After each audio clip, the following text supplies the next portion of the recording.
Welcome into Factfinder Investigates. I'm Dylan Domingue. Rose Hill police responding this week to the sentencing of a Rose Hill woman and her adopted daughter's death. A judge sentencing Christina Schroer to nearly 18 years in prison. It's out the Rose Hill police found 6-year-old Kennedy Schroer's body buried in the backyard of Christina and her husband Joseph's home. A report says Kennedy died from suffocation. Police believe she died in 2020. Schroer's sentence comes after she pleaded no contest back in August. And Joseph Schroer is scheduled for sentencing next month. He's also pleaded no contest. Investigator Gabriela Hernandez has the specifics of this case and why the department is calling Schroer a monster. In a press release today by the Rose Hill Police Department, we have learned the horrifying details of abuse and eventual murder of 6-year-old Kennedy Schroer, who was last known to be alive between Halloween and Thanksgiving of 2020.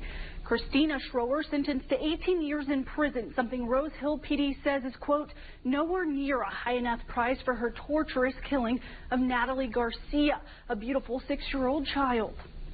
If 20 years was given, would that be enough? I'd want 30. If 30 years was given, I'd want 50. Monday, Rose Hill Chief of Police Taylor Parlier walked through what he calls the torturous conditions in which 6-year-old Kennedy Schroer endured. What we were looking for was a doll that was approximately the same height and weight as Natalie, and that's what this is. Approximately 40 inches and approximately 40 pounds.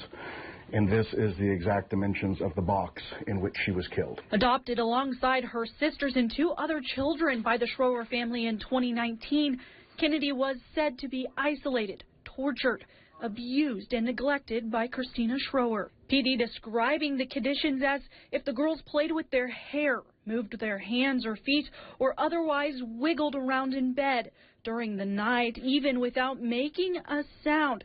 This would send alerts to Christina's phone and inspire her rage. Adding she would place the children into dog crates and boxes for the offense of moving in the bed the night before. But Christina was angry that day and placed blankets and a crib and a number of other things on there to reduce the airflow and increase the heat. Chief Parlier says they received reports from a child who ran away from the home in 2019, but were unable to substantiate the claims at the time. I will never forgive myself for what occurred.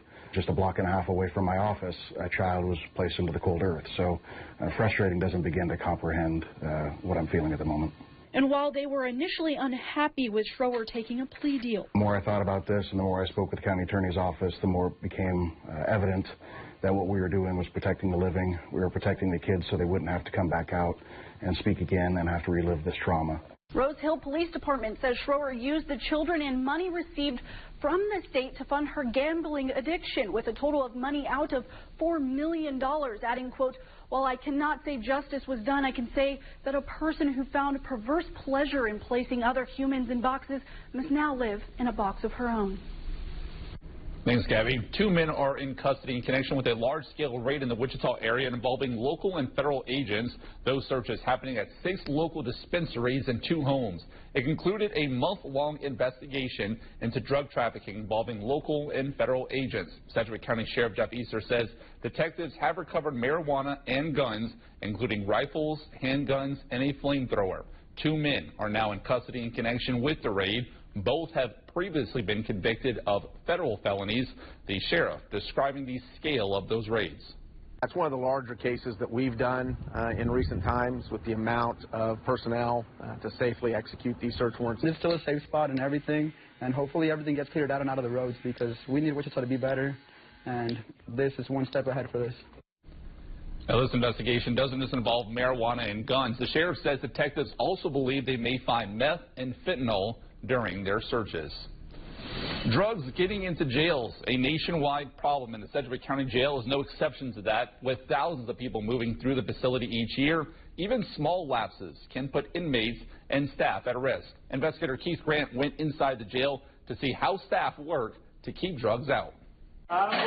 Take a whole lot to cause a massive problem. So far this year, the Sedgwick County Jail has made more than 100 reports involving drugs inside the facility. Most of them pills or powder. It's an illegal market inside the jail too, that people will try to, if they get drugs in, will try to sell drugs for money. Most of those reports are made during the booking process, where deputies catch a majority of the contraband. But some people still make it past that point. We'll then do a basic pat-down search right here in order to check them for any contraband. This is the final hands-on search before someone could slip drugs into the pods. They'll place them on our whole body imager, which is this machine right here. Same thing as kind of the airport. It's a low-dose x-ray machine. The scanner reveals items a pat-down can't, including drugs hidden inside the body. But deputies have to carefully review each image to catch it. A great tool that if you don't take the time to look at it and you get that complacency issue like I talked about upstairs, then people aren't taking time to look at the images, and of course then they could be missing something. If drugs make it past this point, they pose a major risk to both inmates and staff. They'll self-admit they're desperate for a fix. So if somebody were to get something upstairs, they don't even really care what it is, don't even care how much it is, they'll take it, which then you have that overdose problem. Now, one drug they don't see much of is K2. That's the synthetic drug often smuggled in on paper. The jail says its policy of scanning mail digitally has pretty much stopped that method of getting drugs inside. Well, so to come, a teenage girl's death ruled as suicide in 2011. More than a decade later, El Dorado police reopened the case, and now her death is being investigated as a murder.